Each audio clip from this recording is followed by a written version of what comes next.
People that live on the water, it's a different thing, you know.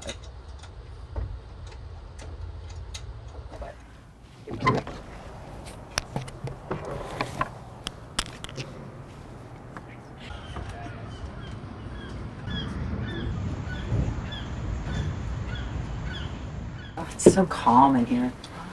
I feel relaxed. Isn't it? That's the thing, you know, it's so relaxing. Because I think it's because of the elements. I think it's also because of the coziness of the space. Like you're held here. You're held, so it gives your spirit a place to just kind of let go. You know? Mm-hmm.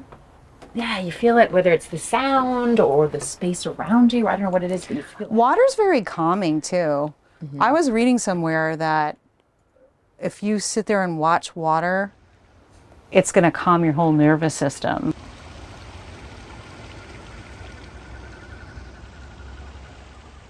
But when the sun is shining on the water and the reflections bounce off the water, it's hypnotizing.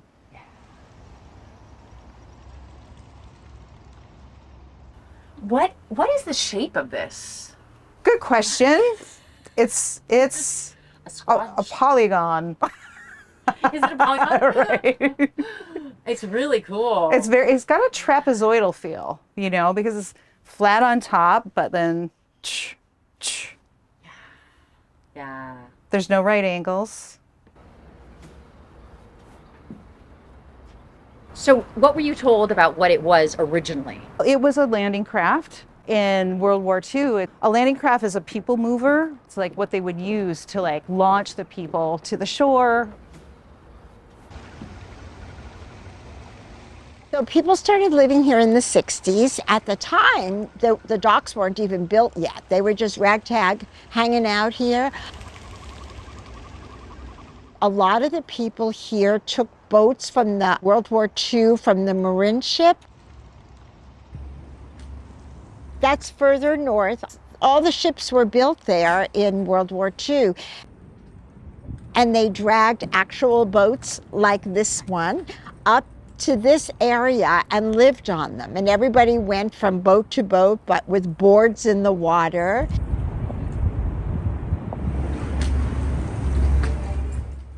And they built the docks around 1968. From then on, there was a big war between the police and the residents that they didn't want the houseboats here, but of course the houseboaters won. And they became legal, and here we are. I've lived here for 32 years. I wouldn't live anywhere else. It's very eclectic and artistic. Robin Williams used to live here, and of course, Otis Redding wrote Sitting on the Dock of the Bay, and apparently he wrote it on Main Dock, right where we are now. And so that moment in history when there was a Marin ship?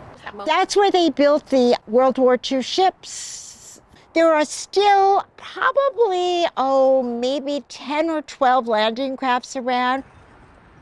This was a landing craft? This was a World War II landing craft converted to a houseboat and actually put onto a concrete barge. This is on a concrete barge like most of us are. So tell me, like, basically what we're seeing, that just this top part was a landing craft? No, the bottom is a landing craft, and if I were to take you into the hall, you can see the actual boat is still there.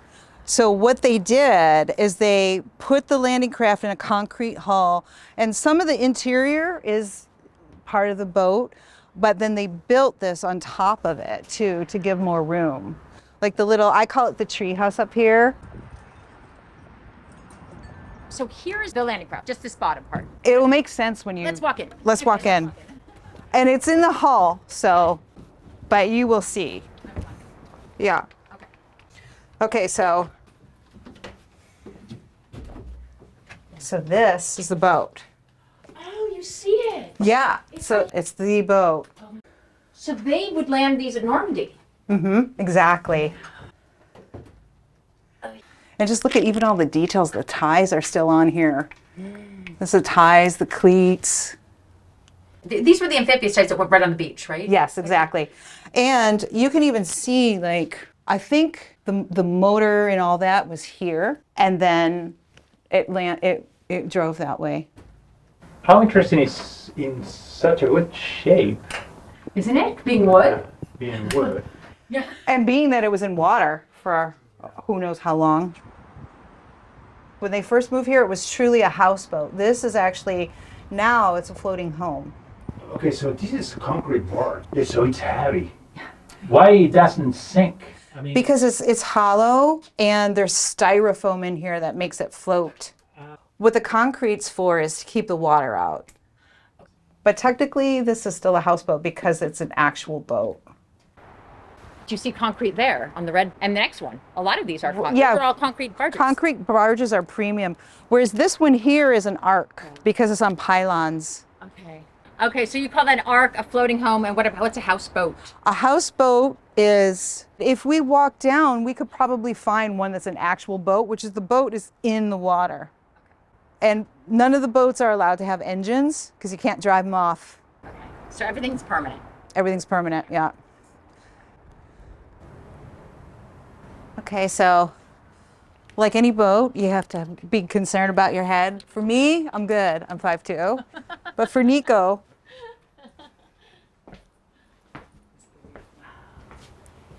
so this was boat? This part was all built? this was built in stages. And we put these appliances in. When I first came here, these weren't here. It was like a super old, like original. It didn't even work. Oh. We had to cut it up to get it out of here. Oh, wow. I knew the woman who lived here. She lived here for 40 years. Could you imagine if right from here, because here I repaddled. I actually was a friend of hers and visited her here back in the day. And so I was talking to her and she said she was talking about selling this one. And you have it. Look at this, Gina. This wonderful fresh air. And she really wanted to sell it to me from the start because a lot of people, you know, you could just tear this down and put a big houseboat on it or, you know, do a container home or whatever it is. And so she really wanted to preserve the boat as it is. So this is not a boat. It feels like a boat. Because we're on the water. It's just the wood and the... I mean... It's old wood, right? You can see there's parts of the boat that you can see right here. Oh, yeah. And there's hatches and stuff underneath this carpet. There's hatches that go down to the boat. And this is so cozy in here. Like when you're in here, it's just like a womb. So this part is like, this is the bedroom, right? This is the living room / bedroom. I like to lay down, so I like to lay here, you know, do a lot of contemplating. But if I have guests over, I try to be a little more, you know, like we're all just kind of sitting here. It's very loungy. I mean, this is the lounge, right? Yeah. No, I like how you've set this up so, you know, it's sort of a mezzanine. Like there's no real, you can't really tell where the floor ceiling starts, ends. Yeah.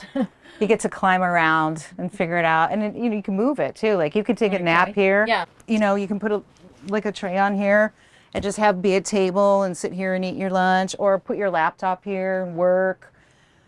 You could sit on these and you could, you know, you could lay down here too. And this is great, you know, because neighbors go by, they'll wave to you.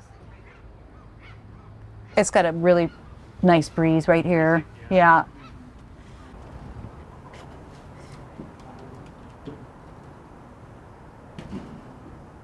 Even, it's interesting because this reminds me almost of canals. Like being on, Exactly. You know? I used to live in the Venice canals in LA. No. Yeah, and it totally reminds me of that. But yet it goes out to the bay. And I paddleboard out there and like jump in the bay and tie my paddleboard to one of the channel markers so I don't float away. I think we're big upside. Are we lopsided? Do we look like we're sinking? We're tuning. do you remember when days ran with open eyes? I'm gonna push off of you. Do you remember? And on the weekends a lot in the summer, we have concerts on the lagoon. Do you remember? Do you remember? We'll take turns, those of us that live on the lagoon, and have a band on our float. And everybody comes in on their kayaks and paddle boards and motorboats, and we all share wine and food, and it's really fun. When I look back at 17, was it real or just a dream? I took her hand, but I didn't know just how far this love would go. Hi, buddy. Hi, buddy.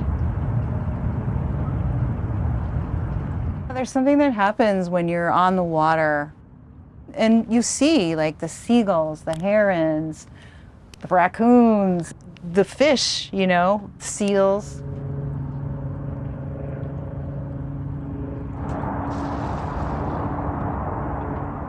The water's always coming and going with the tides. Yeah. Here, you're in those rhythms, you know. If you take your kayak out, you got to be mindful, like, what's the tide? Because I need to get back while there's still enough water in the canal. So, like, you're always in the natural rhythms. Hey, Keith. That's Michelle's husband. Oh, really? She left. We're shaking bacon.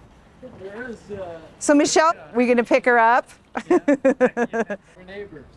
Oh, Yeah. You're just a couple over? Yeah. Yeah. So they're on the next dock. Okay. Oh, that's how you get around here? Yeah. Yeah. Just by boat if you'd rather, instead of... Yeah, you can go in boats, and you can. What's really nice is you can take them to restaurants, and a lot of the restaurants along the water have docks that you can tie up at. When you first came, how was this place?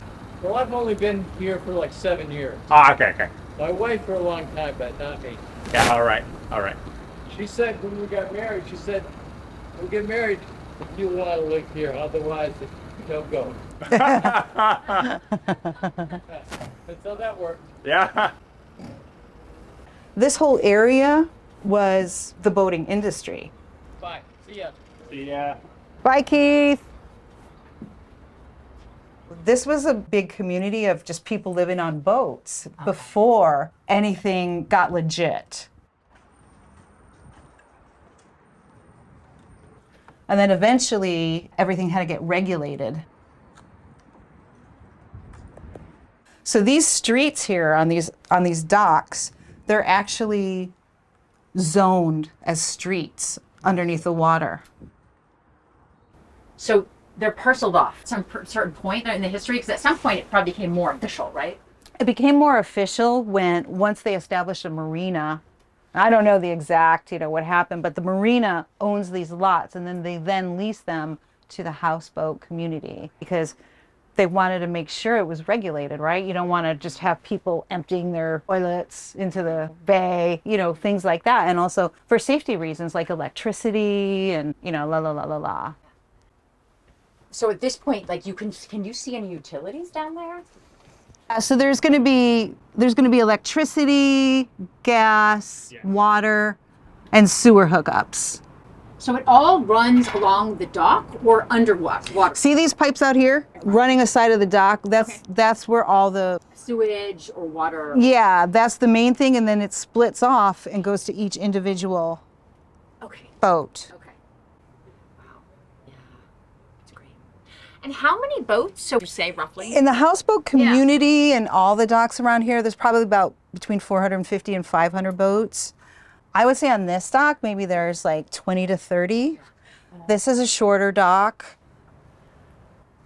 But, some of the docks they could be half a mile that you have to walk from your car to your boat, which is fine, get your steps in. But on the other hand, what if you left something in your car? Or what if it's raining? It's not easy. So each window was done kind of like hodgepodge, right? Yeah, exactly. And I left them like this because they're so fun. Yeah. No, there's nothing sometimes you see a houseboat and it feels sort of conventional. It's like, what's the point? Exactly. You want it to So this has got the spirit of the Bohemian spirit, which is close to my heart. Yeah. You feel like you're living the water life. That nomadic. Well, you feel like you're on a boat. I mean, you really do. I mean, these serve as like These are skylights, but it's kind of like, what do you call them on boats where it's a hatch? So you can open this and just kind of lay underneath it and look at the stars. I watched an eclipse from there. Nice. Really cool. Yeah. And all the wood, I mean, all the wood feels almost reclaimed, like it has history, you know? I mean, yeah, a lot of this is redwood, and, you know, I'm sure it got patched up, and, you know, so there's a lot of different woods at the end of the day, because over 40 years they did repairs and whatever they did, you know, it's all. right, because it's not like it was all done at once. It's just. Exactly. It's like, okay, we've got to fix this now. Yeah. Where's the wood? Yeah. You know? In my original conception, this was all going to be like mattresses around the whole thing and just kind of be a hangout room, but this is where the previous owner slept. And I thought, let's just have this. So we kind of put mattresses around here too. It's great. It just feels so light. It's great because I think it's a lot of wood here. Yeah, it's all wood. So having so many sort of different kinds of windows that are not, you know, there's no sort of one. And a lot of these are the original windows too. Not the original to the boat, but original to, like, look at some of these windows. There's stained glass in the kitchen. So they're all uneven sides. And, you know, when I came in, we got a lot of forage stuff because you can't just go replace a window, right? So even these shutters, you know, so this is all reclaimed things. There's Yeah. nothing standard. Yeah, no. And so, you know, if you want a new piece of glass, you have to have it cut, right? It's not the kind of thing like, can you give me the one that... The one that's 10 foot by 6 inches? The standard piece of glass. Right. Yeah, it's really great. So this is the bedroom and the living room, or is it? This is a bedroom. I got to show you the treehouse. So it's like a guest bedroom, living room. No. You know what? I sleep in both areas depending on the vibe, because this is very old and earth and wood and dark. Where upstairs, you literally feel like you're in a treehouse. So here's the head. It's got a little sliding door, little space saver, and a skylight in here. Just simple. It's roomy. Yeah. Got a light. We have little built-ins over here. Just a simple shower, you know. And it's just regular plumbing. There's no difference for being on a boat. You wouldn't notice. You're flushing, you're using... As far as that goes, Yeah. It's normal plumbing. But what we have is we have septic tanks on the boats because it doesn't go right out to this, like, city sewer system. There's a holding tank. And then once the holding tank nears fullness, then it'll pump everything out. Okay. So, yeah. So, like, for instance... if we lose power, you don't want to be flushing the toilet because you don't want that holding tank to overflow. So you might wait. Yeah, you wait until you have power.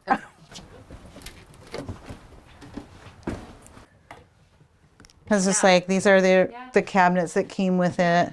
Nice wooden, real wooden. These tables you probably can fold, but now... It does fold. Yeah, this does fold. I had this built, and so it folds like this is what you have on a boat. You know, so it folds down if you want more space, but I just leave it set up. Before I had this, there was a piece of wood that was an old door to something, which I'm looking for, I don't see. But I used to just pull this drawer out and put that there. And that would be my little table, and I'd sit here with my laptop and such, but now... That's great. Now I just leave this set up. So I'm sitting here trying to figure out how you get upstairs. I will show you. Yeah, so this is a ladder. Okay. So it's not for the faint of heart. It's literally a ladder.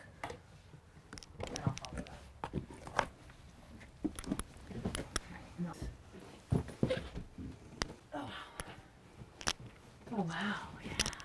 So this is a tree house. Yeah.